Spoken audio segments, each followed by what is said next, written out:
Bismillahirrahmanirrahim. Assalamualaikum warahmatullahi wabarakatuh. Waalaikumsalam warahmatullahi wabarakatuh. Bismillah, alhamdulillah, wassalatu wassalamu ala rasulillah wa ala alihi wa sahbihi wa mawala.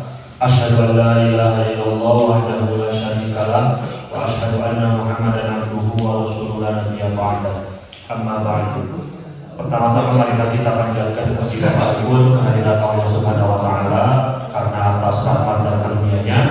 Alhamdulillah pada hari ini kita bisa berkumpul di Masjid Al-Nisa dalam rangka menghadiri kajian bertema khusus, yaitu peran orang tua dalam mendidik anak untuk menjaga kesucian masjid. Salawat beserta salam semoga tetap terlimpah curahkan kepada junjungan kita semua, Kanjeng Nabi Muhammad SAW. Kajian kali ini akan disampaikan oleh Pak Ustadz Abu Hasan Syafi'i. Kajian kali ini juga akan disiarkan langsung secara live di Facebook Pesona Cibubur 2, dan nantinya rekaman dari kajian ini akan kita upload di YouTube Paguyuban Pesona Cibubur 2. Untuk mengefektifkan waktu, mari kita mulai acara ini dengan ucapan basmalah bersama-sama. Bismillahirrahmanirrahim. Untuk acara selanjutnya ke acara inti, yaitu tausiah atau pematerian dari Pak Ustadz Abu dengan tema peran orang tua dalam mendidik anak untuk menjaga kesucian masjid. Kepada Ustadz Abu Hasan Syafi'i dipersilakan.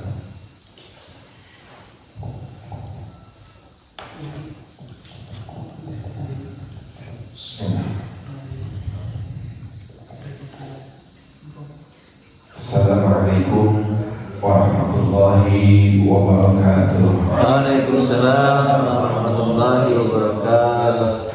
Bismillahirrahmanirrahim. Alhamdulillahi rabbil alamin.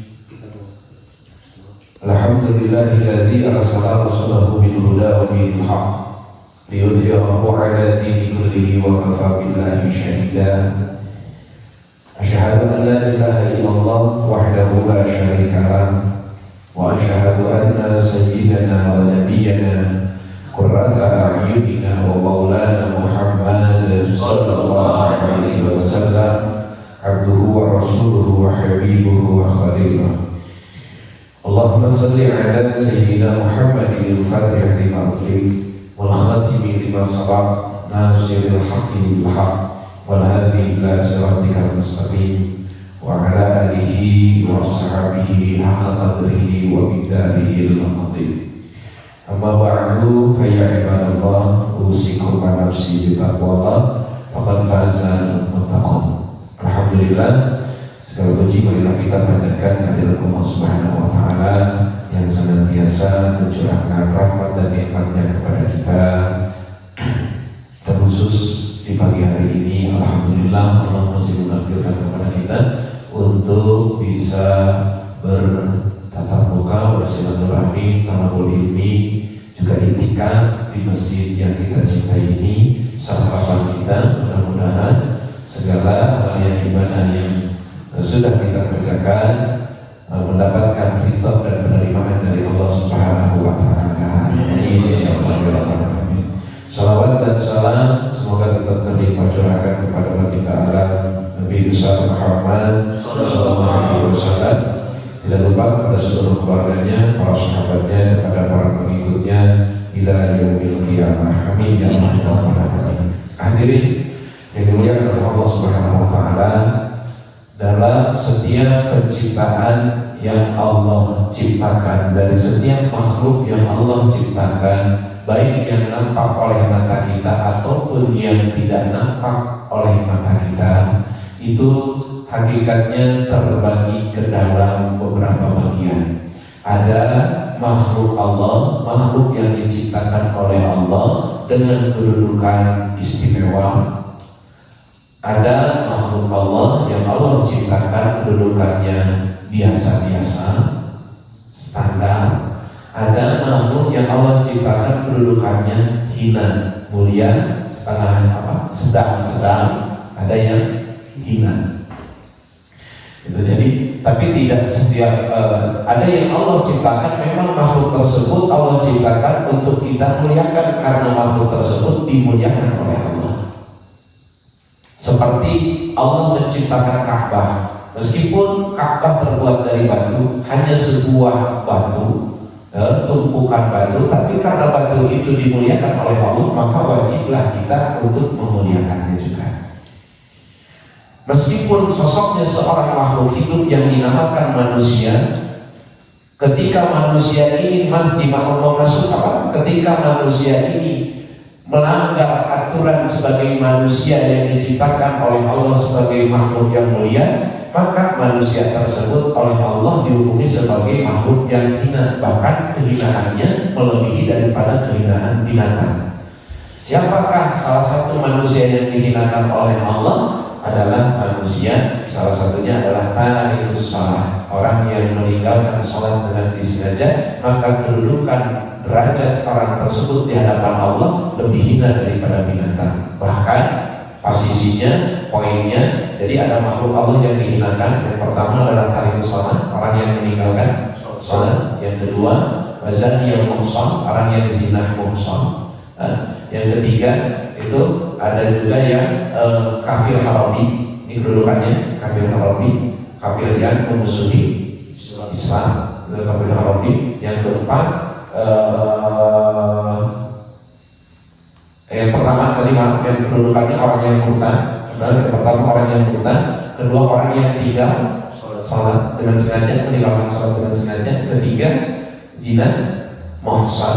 Yang keempat, zina muhsan itu zina yang sudah punya suami dan punya istri berzina, bukan sama-sama lacak gitu. Orang yang sudah punya suami yang punya istri berzina. Yang keempat tadi itu kafir harami. Kafir harami itu kafir yang memusuhi Islam. Yang keempat anjing. Yang kelima anjing. Yang keenam babi. Orang yang meninggalkan sholat dengan sengaja kedudukannya lebih rendah berapa poin dari anjing. Alhamdulillah. Nah, meskipun posisinya seorang manusia, tapi dia melakukan zina muhsan, maka dan dia tidak tobat dari zinanya, maka kedudukan zina orang tersebut lebih hina daripada anjing dan babi. Nah, tapi dari sekian banyak makhluk Allah yang Allah ciptakan, tidak seluruhnya. Tadi kan ada sebagian yang dimuliakan. Salah satu yang dimuliakan yang nampak di depan kita adalah masjid. Masjid pun oleh Allah, meskipun dibangunnya oleh manusia dan diniatkan oleh manusia karena keinginan orang tersebut untuk membangun, dia punya tanah, terus ada keinginan untuk membangun tanahnya, dibikin masjid. Tadinya mau bukan masjid, tadinya mau hamparan mungkin tempat apa gitu, tapi ada keinginan dia gunakan untuk bangun masjid. Maka ketika tempat itu menjadi masjid, maka tempat itu oleh Allah dimuliakan sehingga masjid diberi gelar Baitullah. Disebut rumahnya Allah dari sisi bahasa, bukan berarti Allah itu ada di situ. Ini hanya sebatas penyebutan. Setiap masjid yang dibangun di tempat dimanapun itu disebut dengan Baitullah, menunjukkan bahwa tempat itu mulia.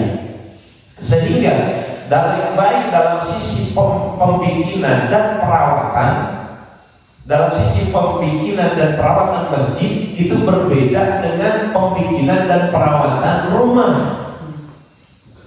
Ketika kita membangun masjid, tidak boleh seperti kita membangun rumah.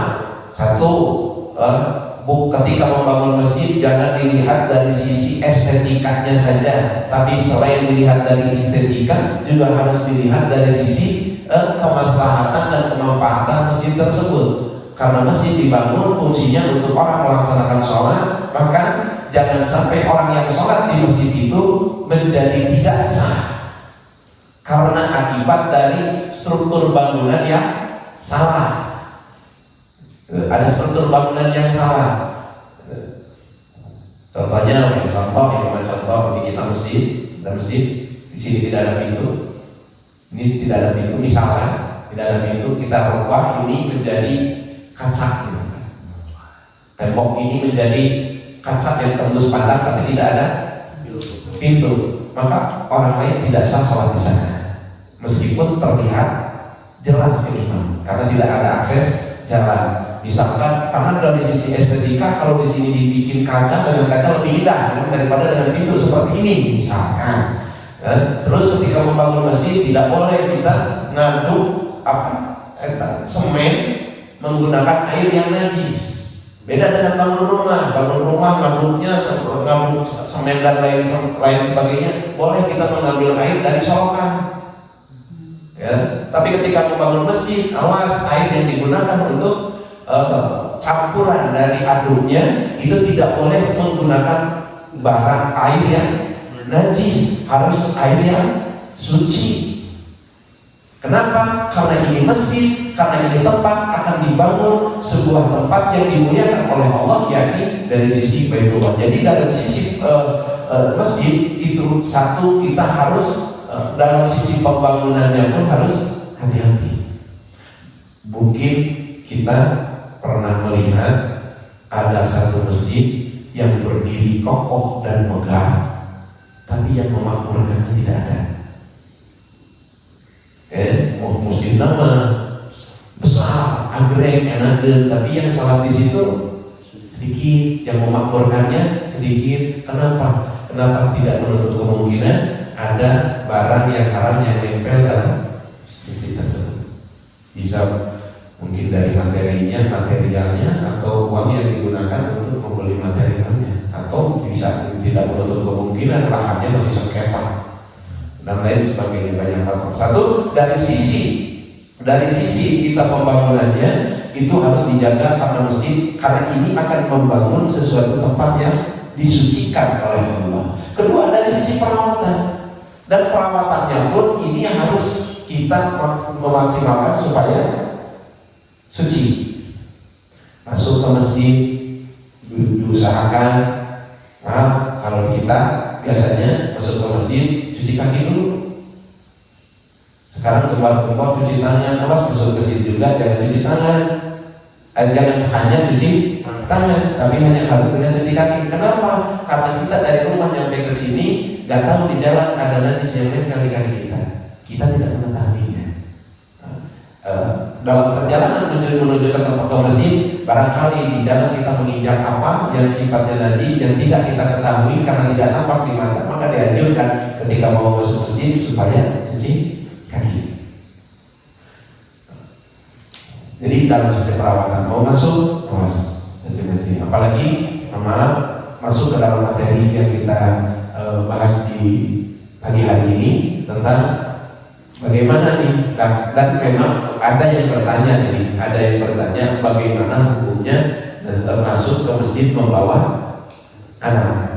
Dan bagaimana hukum masuk ke masjid membawa anak? Secara hukum bawa anak ke masjid hukumannya boleh.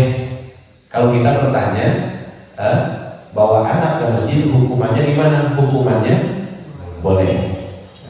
Terus ingat, tapi ketika kita membawa masjid tadi, ini sebagai orang tua, karena tadi dalam perawatan masjid kita harus memperhatikan kesucian, kesucian masjid, karena masjid dipakai untuk beribadah orang banyak. Andai kata najis itu yang kita bawa dan sekian orang yang sholat di masjid itu menjadi tidak sah akibat najis yang kita bawa, maka di akhirat kita yang akan bertanggung jawab di hadapan Allah terhadap tidak sahnya sholat orang-orang tersebut. Karena kita yang menjadi penyebab daripada tidak sahnya sholat orang-orang. Kita kembali lagi kan, ada hukumnya, bagaimana hukumnya membawa masjid? Ini pertanyaannya langsung gitu, bagaimana hukumnya membawa anak ke masjid? Secara hukum, bawa anak ke masjid tidak ada yang larang. Bawa anak ke masjid itu hukumannya boleh, tapi harus ada sesuatu yang kita ingatkan. Apa yang harus kita ingatkan? Satu, ketika kita bawa anak, bukan anak saja, kita pun ketika masuk masjid harus sudah terbebas dulu dari najis. Karena najis adalah salah satu penyebab tidak diterimanya sholat kita. Karena najis adalah salah satu perkara yang menjadi penyebab terhalang sahnya salat kita. Jadi bawa anak boleh, tapi dengan catatan bersihkan dulu dari najis. Loh, bukankah di dalam riwayat Rasulullah SAW pernah diriwayatkan, kalau nggak salah diriwayatkan oleh Imam Qatadah, diriwayatkan dan disampaikan di dalam konteks hadis riwayat Imam Muslim, bahwa Rasulullah SAW masuk ke masjid menggendong bawa bayi umur 10 belum 2 tahun, dipangku, menggendong Umamah bin As. Siapa Umamah bin As? Ada yang tahu? Ada yang tahu? Umamah bin As itu cucunya Rasulullah Sallallahu Alaihi Wasallam dari Siti Zainab. Siti Zainab yang menikah dengan Sayyidina, yang menikah dengan Halah. Namanya Halah. Suaminya namanya Halah, Abdul As bin Halah. Halah itu putra adik Siti Khadijah. Kebayang tuh? Rasul punya anak dari Siti Khadijah namanya Siti Zainab. Adiknya Siti Khadijah punya anak namanya Abdul As. Abil As, ada yang mengatakan Abdul As, ada Abil As. Abdul As dan Abdul As menikah dengan Siti Zainab, dengan putrinya Rasul. Jadi namanya itu namanya sepupuan yang anak adik dengan anak kakak. Lahirlah putra dari hasil pernikahan namanya Umamah. Nah, ini Umamah oleh Rasulullah SAW digendong usianya belum 2 tahun. Nah, ini menjadi dalil yang suka dipakai bagi setiap orang tua yang bawa anaknya ke masjid. Salah satunya. Tapi kita harus runut dulu nih.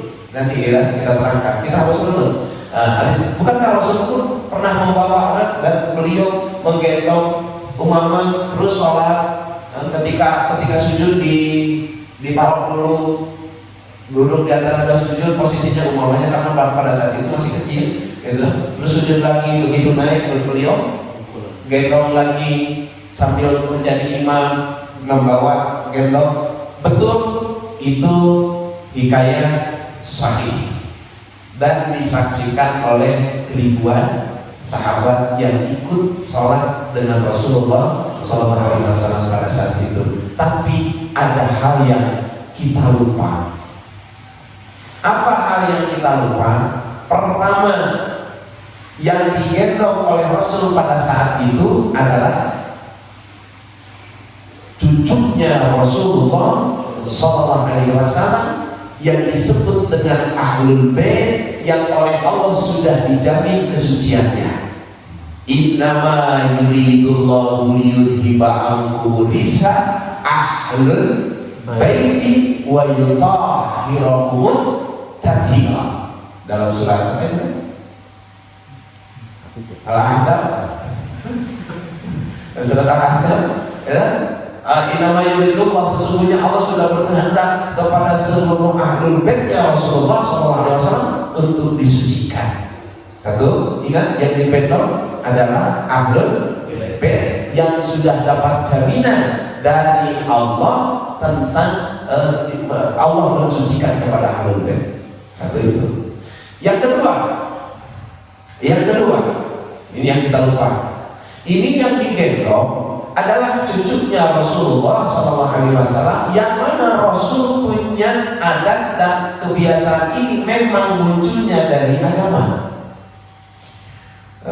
Di sana itu seperti itu. Apa yang diperintahkan oleh agama? Setiap bayi yang baru lahir, usianya baru 7 hari lahir, maka sunnah di hari ke-7 hari bayi tersebut lahir, satu tasmiyah. Apa itu tasmiyah? Tasmiyah itu memberi nama.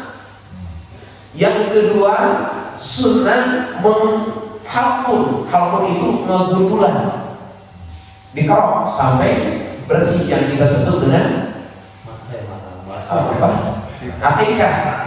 Yang ketiga, sunnah ditahnik. Tahnik itu kurma, nanti tetesan air kurma yang ada di mulut orang tersebut diteteskan ke bayi. Tapi orangnya jangan sembarangan, harus orang soleh, tukang mabok, pakai perkahan dari tukang mabok. Jadi orang cari orang soleh. Nih ada yang sering lewat. Nomor keempat, Rasulullah SAW sudah menghitan putra putri beserta cucunya di hari ke-7. Ini yang terlewat di kita, karena di dalam syariat Islam menghitan anak itu sunnahnya di hari ke-7. Berbeda dengan putra putri kita. Adat di kita menghitan anak. Maka ketika kita mau punya anak terus dibawa ke masjid, ingat kan Rasul pun pernah sholat terus pundaknya diduduki oleh Sayyidina Husain sampai melihat, gak tahu Sayyidina Hasan gak tahu Sayyidina Husain di situ. Aw katanya, kalimahnya aw itu. Jadi sahabat yang meriwayatkan ini, saya lihat ini gak tahu Hasan apa Husain. Pokoknya Rasul ketika sujud menduduk di di pundaknya sampai Rasul tidak mengangkat. Jadi pada saat itu sahabat sampai ragu gitu, Rasul ayat kejadian naon sujud di lama-lama gitu. Sampai salah satunya ayat cengkat, jujur kan beri gitu. Salah satu sahabat karena lama ketika beres sholat ditanya, ketika sujud kenapa engkau lama ya Rasulullah? Aku ketika sujud pundakku diduduki oleh Hasan atau Husain. Jadi di situ kalimatnya awal. Jadi tidak ada yang memastikan. Pokoknya salah satu dari itu. Salah satu dari aku biarkan sampai mereka habis. Jadi biar puas dulu gitu. Setelah puas maka aku cengkat. Aku mengangkat kembali untuk duduk di antara duduk tasyahud pada saat itu. Nah, ingat. Bukankah Rasul pun seperti itu, duduk di pangkuannya. Ingat ketika Sayyidina Hasan dan Husain pada saat itu duduk di pangkuannya Rasul, Sayyidina Hasan dan Husain sudah bisa berjalan. Nah, ketika sudah bisa berjalan, otomatis usia Sayyidina Hasan kira-kira pada saat itu berapa? Ya, setahun lebih. Ya, dipastikan sudah setahun lebih. Usia setahun lebih sudah dipastikan cucu-cucu Rasulullah sudah dikhitan. Dan bahkan bukan keturunan Rasul saja, seluruh putra-putri sahabat pada saat itu pun ketika usia 7 tahun sudah dikhitan. 7 hari sudah dikhitan. Sekarang di kita ada di sini yang menghitan anaknya pas begitu 7 hari. 7 tahun. Kalian 7 tahun.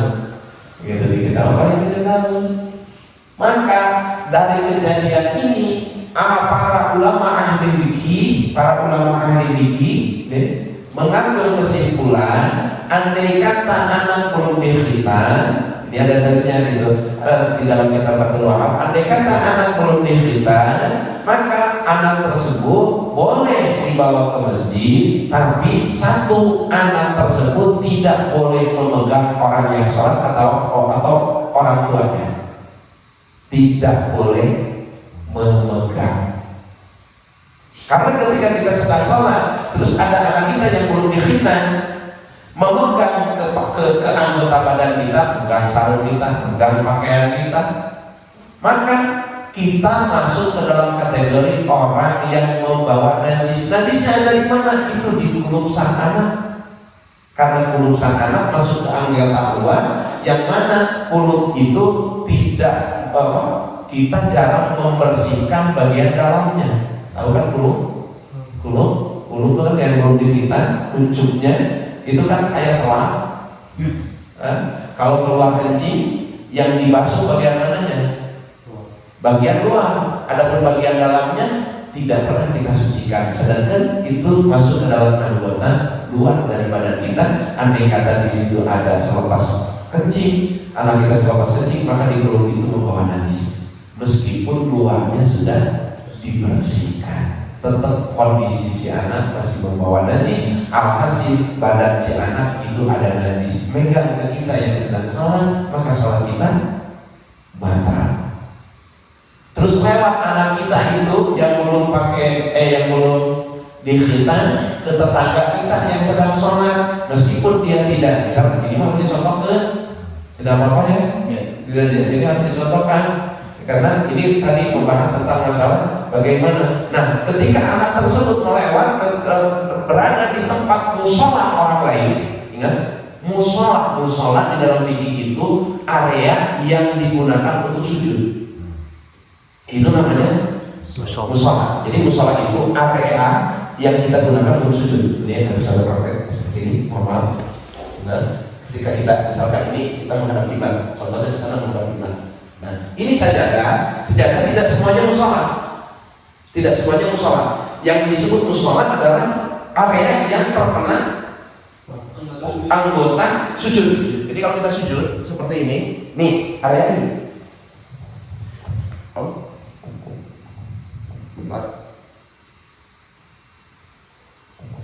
Dan ulama pun berbeda pendapat tentang masalah yang disebut dengan musola. Sebagian ulama mengatakan yang disebut musola itu area yang terkena oleh anggota sujud. Ya, area yang terkena oleh anggota sujud. Bagian tengah enggak? Tidak. Maka ini bukan area sholat. Menurut sebagian ulama, yang disebut musola adalah tempat yang terkena oleh anggota sujud. Dan sebagian ulama lagi yang disebut dengan musola adalah area yang digunakan. Kalau yang satu pertama tadi yang terkena anggota sujud, sebagian mengatakan yang digunakan. Nah, andai kata kita memilih yang mana? Kita memilih yang mana? Yang terkena atau yang menggunakan? Yang kita gunakan. Nah, kita gunakan seperti ini nih. Ketika kita berarti area ini yang kita gunakan untuk sujud. Kita sedang sholat berdiri. Misalnya kita sholat berdiri. Ketika kita sholat berdiri, ada anak yang belum dikhitan, dia di musola kita. Nah itu, maka sholat kita batal. Karena ketika kita sholat, kita membawa najis.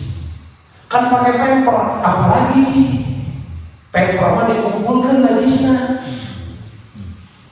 Kan kalau pakai memang pemper itu mensucikan najis, kan tidak. Pemper itu menampung najis. Jadi ingat kepada para orang tua, diusahakan kita boleh ke masjid bawa anak, tidak apa-apa, karena memang itu sebagai tarbiyah kita untuk mendidik anak kita supaya gemar ke masjid. Tapi ingat, di samping kita membiasakan anak kita membawa ke masjid, didiklah anak tersebut supaya lebih paham. Ya, jangan mikir air nama jadi air masjidnya terbaik ya itu dijeritan budak. Betul. Kalau anak main-main nanti kita tidak perlu untuk melarangnya dengan ketika ya itulah karena masa anak-anak. Tapi ketika sudah mengganggu terhadap ketidaksahan orang sholatnya kita atau orang lain, maka di sini harus kita berperan supaya ini anak ini. Kalau udah saya senang bawa anak ke masjid, buru-buru atau hitam. Jangan ditunggu anak kita teh yang baik. Kita menunggu hitam anak, menunggu apa? Menunggu kata. Dan ketika kita senang bawa anak kita ke masjid, maka usahakan satu si anak tersebut supaya terbebas dulu dari najis. Sudah supaya terbebas dulu dari najis. Jangan sampai najisnya tercecernya karena masjid adalah tempat suci. Bukankah di dalam agama jangankan membawa najis, berteriak saja di dalam masjid sudah diharamkan? Bukankah agama sudah melarang di masjid untuk tertawa-tertawa, tepuk tangan, bersorak riang, ya? Hal seperti itu saja sudah dilarang, apalagi kita sengaja membawa najis ke dalam masjid. Ini yang harus kita hati-hati. Ini harus hati-hati. Jadi sekali lagi, karena masjid adalah tempat suci, maka wajiblah bagi kita pun untuk memuliakan dan mensucikan tempat tersebut. Karena masjid adalah tempat yang dimuliakan oleh Allah, maka wajiblah bagi kita sebagai hambanya untuk memuliakan tempat itu. Wa yu'adzim sya'airallah. Kewajiban kita mengagungkan syiar-syiar Allah. Salah satu syiar Allah adalah masjid. Jadi ketika ada masjid, wajib kita mengagungkan. Salah satunya adalah dengan menjaga kesucian masjid tersebut. Maka sekali lagi, para orang tua, bagi anak-anak, bagi orang tua yang senang membawa anaknya ke masjid, diusahakan selain daripada kita mendidik supaya anak kita senang di masjid, juga didiklah anak kita supaya anak kita mengetahui terhadap hak-haknya masjid. Jangan sampai jadi antop gentei. Kan bukankah di dalam agama dilarang makan di masjid? Makan secara sengaja ya, botrang di rumah, bekal nasi nggak aja ke masjid untuk makan, itu salah satu daripada dosa besar. Salah satu dosa besar adalah sengaja. Kan kita suka makan, kita tidak sengaja mau ngaji tadinya mah niat dari rumah datang ke sini mau ngaji, beres ngaji ada riwat dimakan, itu mah tidak apa-apa, gitu kan? Karena itu mah tidak disengaja, karena memang niatnya dari rumah kita mau ngaji, ya, mau tadarus, mau tilawah dan lain sebagainya. Ingat tilawah dan tadarus beda ya. Nah, tilawah tadi yang kita itu namanya tilawah. Kalau tadarus itu membaca satu ayat dihaji, itu namanya tadarus. Kita mah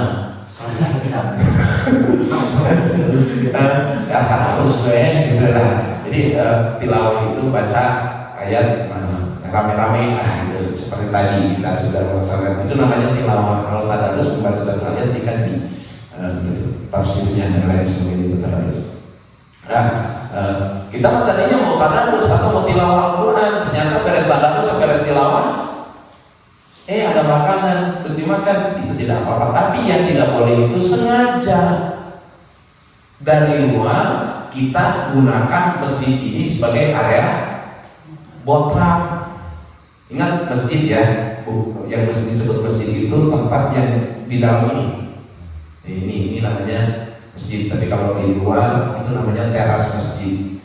Tapi teras masjid tetap kedudukannya sama seperti masjid, cuma di sana sudah boleh makan, boleh minum, maksudnya boleh digunakan untuk area makan dan minum. Namun ya, bukankah Sayyidina Ali saking beliau memuliakannya masjid selama hidupnya, ketika berada di dalam masjid beliau tidak pernah menjulurkan kakinya. Jadi tadi di dalam hikayat selama beliau cangkel-cangkelnya beliau ketika dalam kondisi lelah ataupun apapun, beliau tidak pernah menjulurkan kakinya, orang menunjuk. Karena apa? Karena saking adabnya beliau ketika di dalam masjid. Saking sampai ada sahabat yang tidak pernah menguap.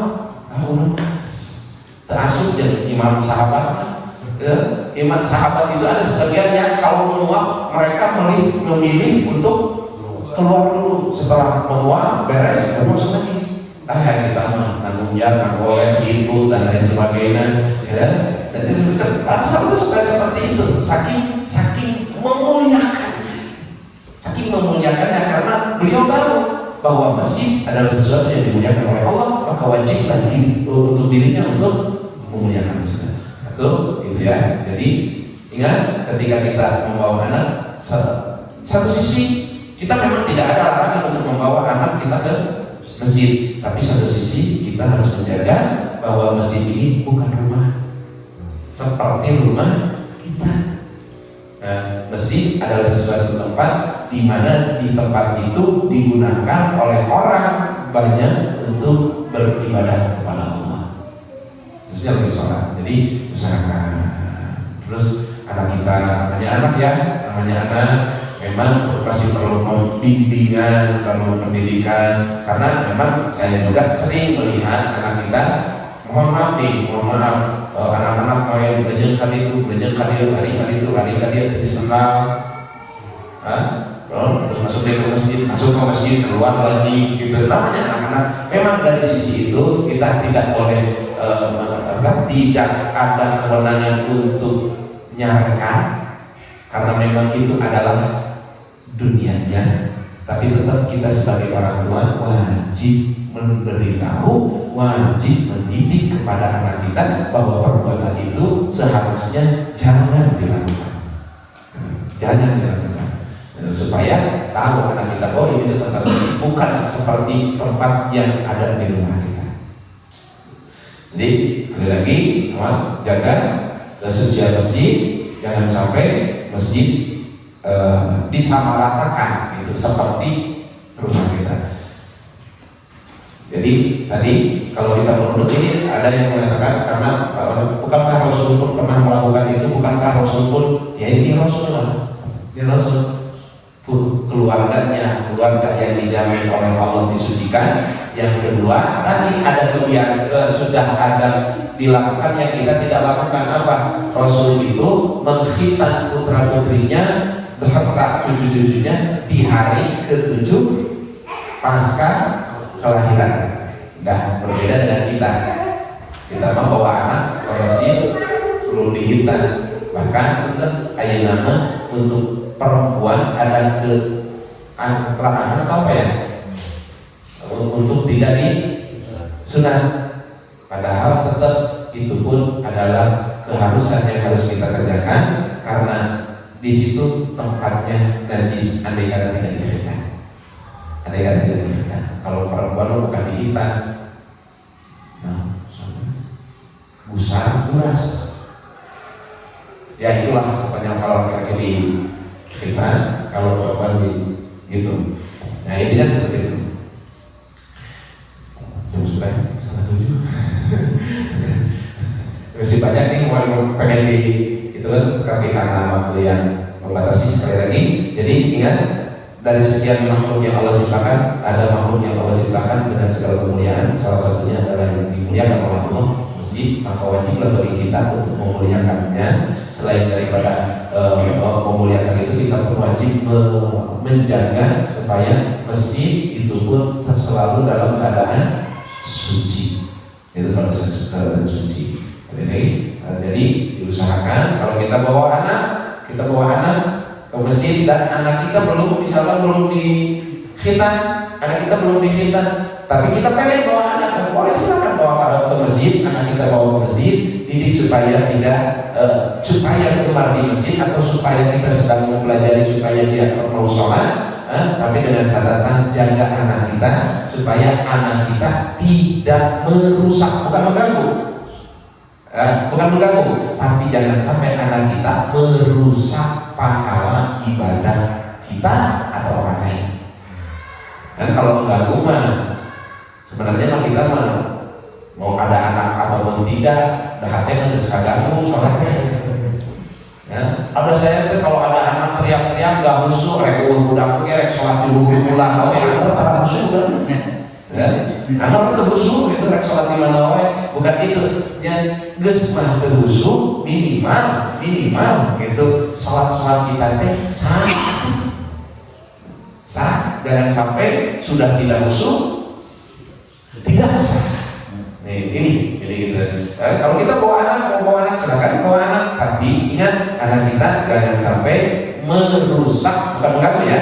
Ada kata beda nih redaksinya, merusak ibadah sholat kita atau merusak ibadah sholatnya orang lain. Sekian, ada yang mau ditanyakan dulu? Kita lanjut ke pertanyaan.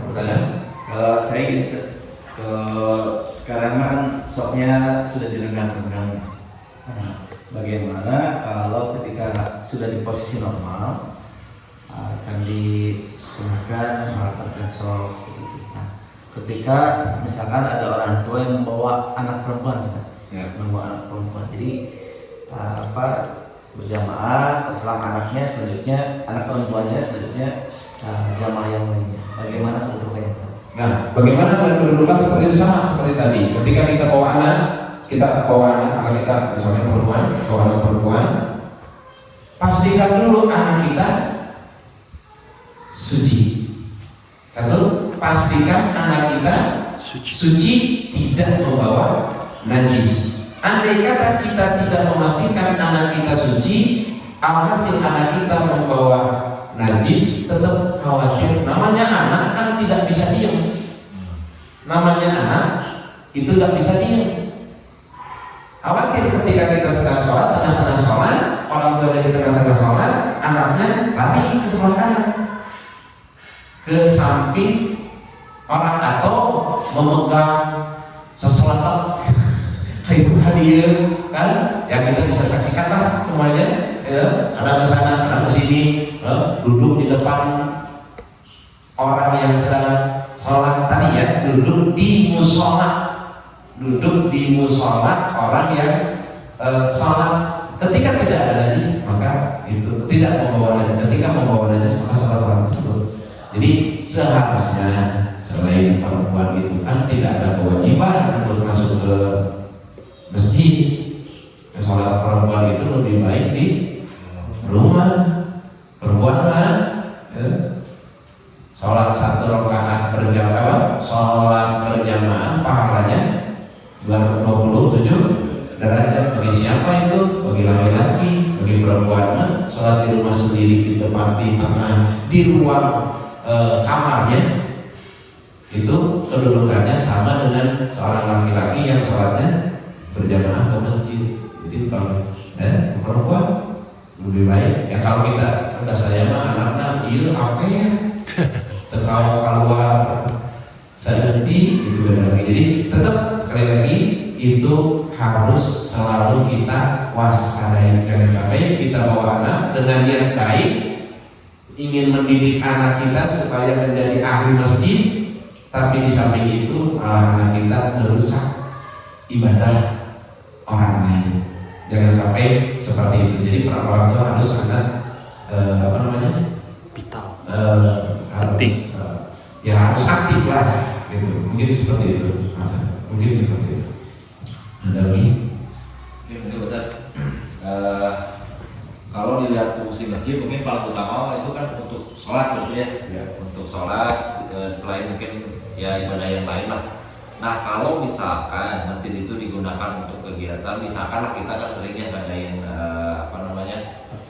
rapat, atau misalkan anak-anak ada kegiatan apa yang dimana di situ misalkan ada tidur di situ, ada segala macam kegiatan, apakah itu merusak kesucian masjid itu sendiri, ataukah memang itu ada pengecualian karena yang kita adakan itu sebenarnya itu misalkan ada pelajaran sholat atau apa buat anak-anak seperti itu. Nah, bagaimana dengan seperti itu? Ada kita kan sering mengadakan itikaf di masjid, anak-anak tidur di masjid.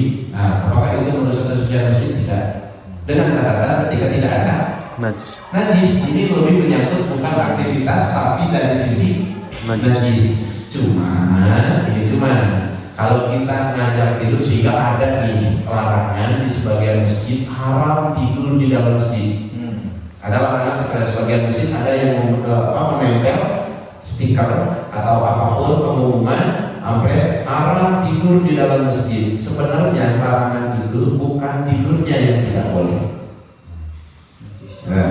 tapi mengantisipasi kekhawatiran karena orang tidur dikhawatirkan air keces dah darok yudah diru dah diran. Bahasa Arab itu. Bahasa Arab betul. Bukan ada istilah sehatnya itu dah darok yudah diru dah diran. Jadi dahdir, nah itu bahasa Indonesia dahdir. Apa? Ilar ya. Ilar terbagi dua. Satu ilar yang najis, satu ilar yang tidak najis.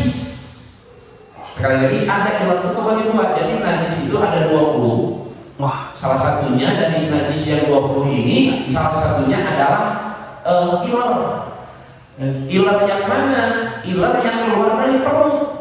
Karena ilar itu terbagi, satu yang keluar dari perut, yang satu keluar dari kepala. Yang keluar dari kepala itu tidak najis, tapi masuk ke dalam barang menjijikan, tapi tidak najis. Tapi kalau ilar yang keluar dari perut itu hukumannya najis. Nah, khawatir orang yang lagi tidur itu keluar ilar yang keluar dari perut yang hukumannya najis. Bagaimana cara kita membedakan ini ilar keluar dari perut atau dari kepala? Cara mudah membedakan mana ilar yang najis dan tidak. Ilar itu lebih wangi daripada minyak kasturi. Itu najis. Nah, kan kalau kita tidur di masjid dengan tarbiyah untuk supaya anak kita gemar itikaf, jadi senang itikaf, silahkan, tapi dengan catatan bukan kegiatannya yang itu yang harus kita antisipasi, tapi jangan sampai ketika tidur itu ada najis yang nempel di masjid. Ya itu kan bisa diantisipasi, tidurnya apakah pakai alas itu, pakai sarung dan lain sebagainya, masih bisa diantisipasi sih sebenarnya itu. Karena kalau tidak, kalau di biasanya kan kita pakai karpet nih, pakai karpet, tidur di karpet, ilar hukuman najis, terus dia pergi itu najis tertinggal sebelum disucikan, maka tempat itu tidak sah digunakan untuk sholat sebelum disucikan. Jadi seperti itu mungkin. Terus kegunaan masjid pun mohon maaf sekali, karena kita pun sudah pernah mengetahui larangan di masjid itu tidak boleh membicarakan dunia, tidak boleh membicarakan bisnis di dalam masjid. Itu ngobrol tuntutan di dalam masjid, jangan ya, ngobrol cicilan di dalam masjid, jangan. Dipastikan nanti kerugian akan menghampiri kita. Apa bentuk kerugian di situ? Tidak menutup kemungkinan utangnya duit naloba, tapi cicilan ada di bayar utang bagaimana? Masalah bisa makin banyak karena ketidakberkahan dari apa yang kita obrolkan ketika di dalam masjid ini untuk bapak-bapaknya ya, bukan buat anak-anaknya. Gitu ya. Jadi di masjid pun salah satu adab-adabnya tidak boleh membicarakan urusan dunia. Tidak boleh membicarakan urusan dunia. Bukankah Rasul itu dulu juga membicarakan peperangan? Betul, ini lebih kemaslahatan agama kalau perang. Menyusun strategi, diajar dulu sampai ke simulasi perang Rasul di dalam masjid, karena itu demi kemaslahatan agama. Ayo kita perlu diobrolkan cicilan iman. Mana sih? Ini yang tidak boleh, ini yang tidak boleh. Sekian mungkin segitu. Masih ada? Siapa? Bagaimana? Terkait rembuk warga musyawarah warga yang dibahasnya ya tentang isu-isu keamanan di perumahan seperti itu. Nah, kalau boleh saya berbicara di sini, lebih baik jangan di masjid, masih ada area madrasah. Gitu ya. Kalau saya boleh berbicara itu untuk segala apa urusan paguyuban dan lain sebagainya, itu gunakanlah area madrasah untuk lebih leluasa dari sisi obrolannya. Untuk lebih leluasa, karena madrasah bukan masjid. Karena masjid kan itu ruangan tempat, iya betul, tapi ada adab-adab yang jangan sampai kita melanggarnya. Karena tadi pentingnya adalah tempat yang disucikan oleh Allah. Termasuk di luar itu nggak boleh. Kalau di luar nggak apa-apa. Ini yang kita obrolkan di dalam masjid. Boleh. Ya, itu teras masjid boleh, teras masjid. Gitu. Bahkan kan, mohon maaf nih, bahkan di dalam fikih meludah di teras masjid itu tidak boleh. Maksudnya di area dekat masjid meludah gitu. Itu karena saking kita diwajibkan untuk memuliakan. Apalagi kencing. Apalagi kencing di masjid, usahakan ketika ada najis di tempat kita saja kan mungkin kita sudah jelaskan. Ketika kita mau ngejar berjamaah, begitu imam sudah takbiratul ihram, kita telat, begitu telat kita lihat di area masjid ada sudah najis. Maka kewajiban bagi kita jangan dulu rusuh mengikuti salat berjamaah, tapi sucikan dulu najis yang kita lihat di area masjid tersebut sebelum sehingga bahasanya salatnya pun akan menjadi kurang baik ketika dia mendahulukan salat berjamaah tapi meninggalkan kewajiban karena menghilangkan najis hukumnya wajib. fardu ain. Berjamaah hukumnya fardu kifayah. Itu kedudukannya itu lebih tinggi daripada mengejar berjamaah seperti itu. Jadi diusahakan seperti itu. Jagalah kesucian masjid karena masjid tempat suci dan tempat yang dimuliakan oleh Allah, tempat orang untuk sujud kepada Allah, ibadah kepada Allah. Yang mana sujud dan ibadah kepada Allah, di situ ada salah satu syarat sahnya, yakni harus terbebas dari najis. Harus terbebas dari najis. Ya, mungkin segitu. Sekian. Masih ada. Siap. Baik Ustaz, kita melihat terkadang ada anak-anak kita yang memang buang air kecil atau buang air besar di tempat kita gitu. Ya. Kita kadang khawatir apakah suci dia dari kamar mandi di sini, karena kita melihat kadang-kadang masih ada bau pipis yang memang mungkin kesalahan dari kita apa tidak kita dampingin orang tua gitu. Mungkin ini perlu disampaikan. Dan kemudian terkadang juga kita melihat ada yang anak kesini tanpa orang tua gitu. Nah ini yang lebih kita khawatirkan. Artinya kalau kita mungkin anak, apakah sebaiknya kalau mau pipis kita dampingi, yakin bersih baru kita masuk sama-sama. Kadang kan lupa, kita biarin aja, kemudian dia masuk aja sendiri. Tetapi yang permasalahan tadi yang tanpa orang tua gitu. Anaknya di sini, orang tuanya mungkin tak kerja atau orang tuanya mohon maaf di rumah gitu kan. Nah ini mohon dijelaskan. Ya, sebaiknya kalau orang tuanya ikut ketika anak pipis Dampingi. Karena anak itu masih belum ngerti di dalam bab kesucian, bab suci. Seharusnya ada bab kita, wajib lah kita anak itu pipis, kita sebagai suami wajib jebokin, bukan istri kewajibannya itu suami. Di sini ada nggak yang pasca akibat perebut jebokin anak? Ini masalah saya, ini masalah saya gitu. Ini anak kencing gitu, suaminya tentu hanya suaminya istrinya perebut karena itu ada gimana? Ayah dia nggak ada. Berapa masalah nih kalau mana menunjuk, cincin kita mudahan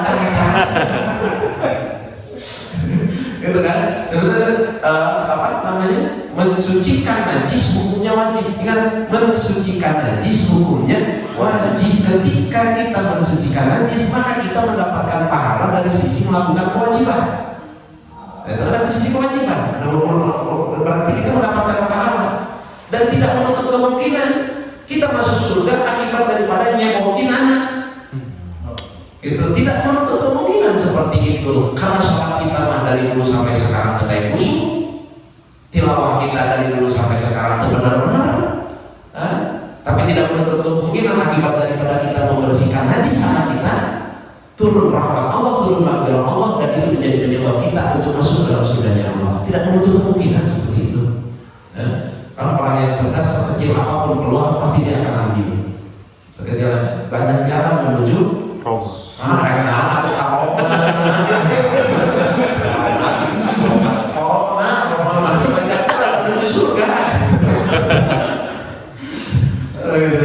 jalan menuju surga. Mungkin tidak dari jalan itu kita bisa cari dari jalan ini. Segala jalan yang bisa mengakibatkan kita sampai ke sana kita ambil. Nah, bagaimana dengan orang anak yang tidak bawa, tidak dengan orang tuanya? Disinilah peran orang tua ketika di rumah. Dengan anaknya kita kasih pendidikan sebagai orang tua kepada anak. Andai kata nanti kalau muslim, tapi dalam bela anak nih. Dan di sini pun itu harus menjadi pemikiran para pemakmur masjid. Gimana caranya supaya anak pipis yang tadi ini kalau yang didampingi kan kita bisa waspadai, tapi yang tidak bukan hanya sebenarnya bukan hanya anak sih, sebenarnya bukan hanya anak, orang tua pun yang jorok dalam urusan ini tidak menutup kemungkinan dia tetap kan. Pernah Rasul mengatakan bahwa begitu lewat dalam satu area jalan, kudanya Rasul tidak mau berkata, tidak mau jalan, malah teriak-teriak, cingkrak-cingkrak. Akhirnya Rasul mengambil 2 pelepah kurma, disimpan di depan. Setelah itu baru kudanya diam dan mau melanjutkan perjalanan. Selepas sampai di tempat tujuan, sahabat yang mengikuti Rasul pada saat itu bertanya, ya Rasulullah, apa yang terjadi tadi di jalan? Mau mengambil 2 pelepah kurma. Rasul menjawab kepada sahabatnya, itu ada 2 makam, dua-duanya sedang disiksa. Yang satu disiksa karena meninggalkan sholat, yang satu disiksa karena suka sholat. Nah, sahabat bertanya, loh, kalau sholat maka hati disiksa karena tidak sholat. Ini ya sholat, ya Rasulullah, kami tidak mengerti kenapa orang yang sholat tapi dia disiksa karena dia tidak menjaga air kencingnya. Kan sehingga kalau orang tua disunahkan untuk istibro itu terdeket gitu. Karena orang seperti kita yang sudah menikah suka ada sisa-sisa. Kalau anak tidak ada. Kalau anak selalu bersih beres, kalau udah keluar udah beres, tidak ada sisa-sisa. Yang berbeda dengan kita yang sudah menikah biasanya suka ada sisa-sisa. Itu bukan disunahkan untuk istibro. Nah, bagi anak sekali lagi kepada orang tua ini yang tidak ada damping dan tidak didampingi oleh anak, ini patut kita pikirkan bagaimana caranya supaya si anak tetap bisa misalkan kencing sendiri ke kamar mandi, tapi begitu keluar bersuci. Salah satunya mungkin si anak di situ dibikin pula mandi gitu, cuma di sini kalau dibikin pula malah dipakai moncang gitu ya. Ini perlu kita pahami gitu kan. Sehingga di depan, mohon maaf, itu disimpan keran, ditaruh keran, fungsinya buat apa? Kan dulu ada kulah di depan masjid. Fungsinya kulah itu untuk cuci kaki supaya yakin kita masuk ke masjid dalam kondisi suci.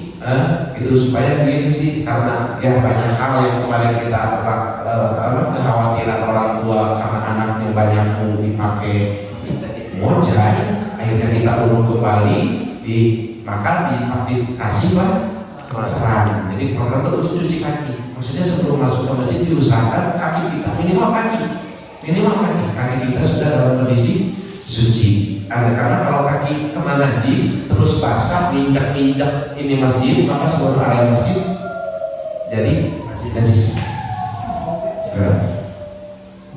Ini pelan-pelan. Masih ada? Satu lagi boleh bosannya.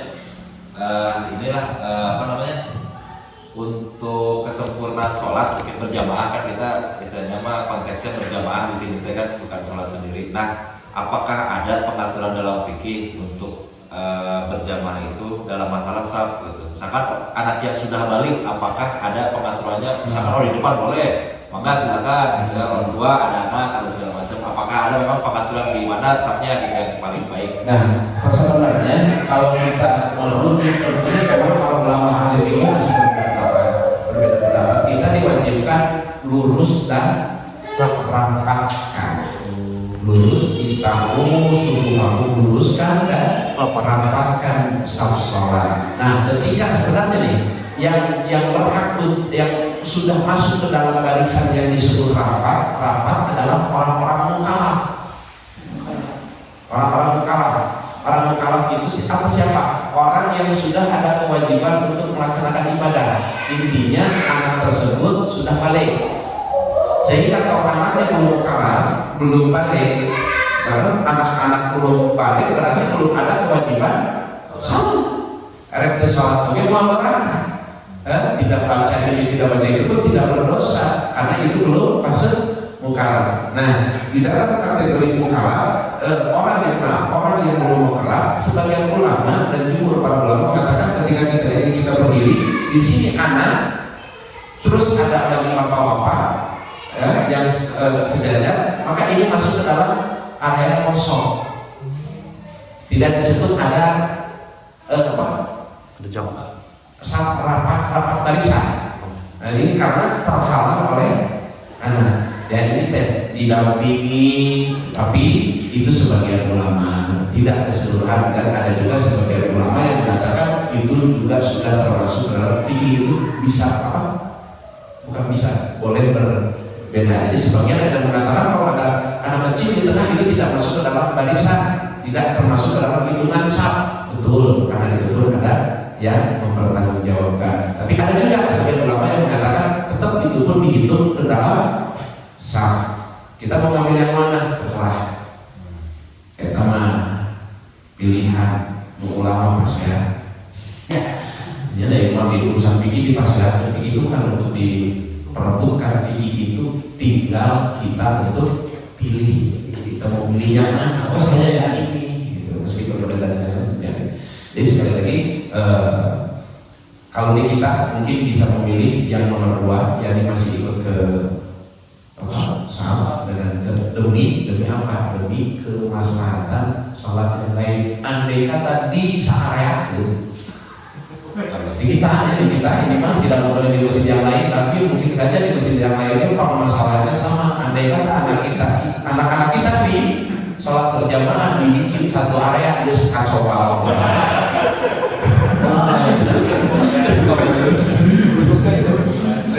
Dan dibikin di gunungan gitu anak kita, bapak-bapak di depan semua, anak-anak belakang semua geus semua beres.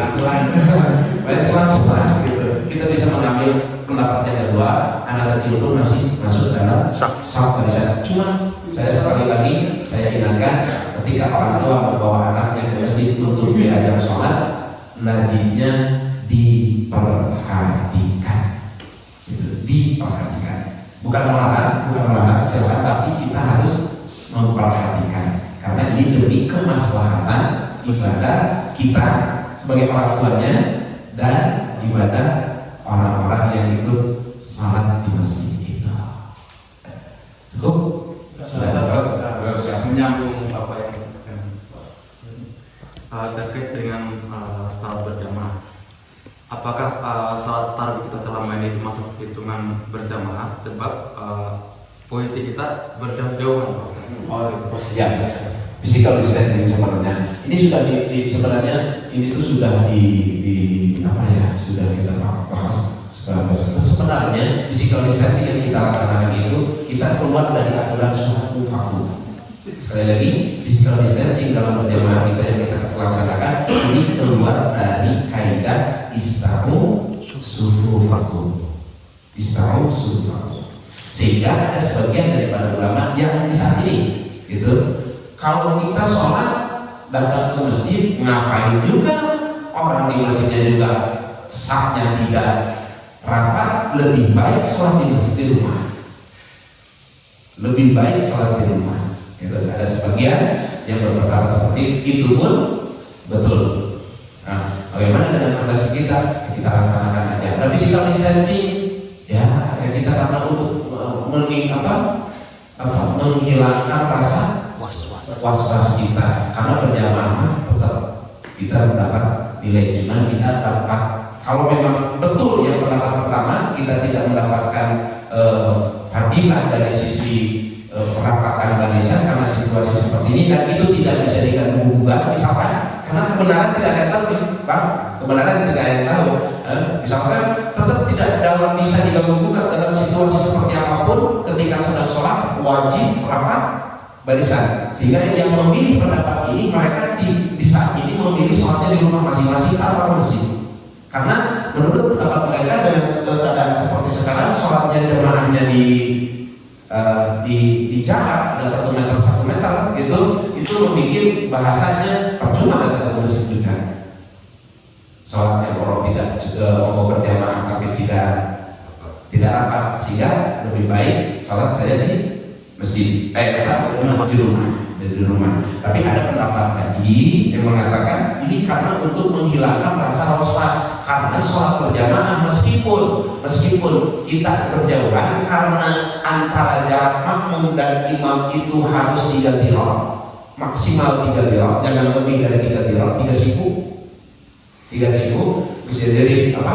3 siku di sini tuh 30 siku 30 siku, imamnya itu kurang dikit sakit nih, Karena ada yang berpendapat seperti ini, maka fisikalisasi bisa dilaksanakan, tapi tetap yang lebih sahih sebenarnya pendapatnya pertama yang tadi kan, gitu. Terus apa? Barisan, itu harus barisan. Alhamdulillah. Ini masih banyak, sebenarnya masih banyak hal-hal yang memang harus kita bahas, tapi karena memang waktu yang membatasi kita, nanti kita berlanjut kemudian, dan mudah-mudahan yang disampaikan menjadi tambahan ilmu untuk kita semua dan menjadi wasilah untuk keberkahan kita semua. Amin ya rabbal alamin. Sekian yang bisa saya sampaikan. Mohon maaf atas segala kekurangan dan kehilafan. Sekali lagi yang saya sampaikan ini bukan keluar dari atas kebencian, tapi ini kekhawatiran yang kita bahas di sini demi kesempurnaan ibadah kita. Dunia menjelang akhirat dan dunia hidup di dunia kita hanyalah satu kali, tidak bisa kita diulang kembali, dan dunia adalah tempat kita mengumpulkan bekal amal soleh buat kehidupan kelak di akhirat. Jadi gunakanlah sekali lagi kesempatan hidup kita ini sebagai sarana untuk kita mengumpul sebanyak-banyaknya amal soleh supaya kita mendapatkan dan diberikan keselamatan oleh Allah kelak tatkala masuk dalam akhirat, dan mudah-mudahan kita diselamatkan oleh Allah Subhanahu wa taala. Amin. Ya Allah ya Rabbal alamin. Sekian Allah akan bisawab. Billahi taufiq wal hidayah wal bikum. Assalamualaikum warahmatullahi wabarakatuh. Waalaikumsalam.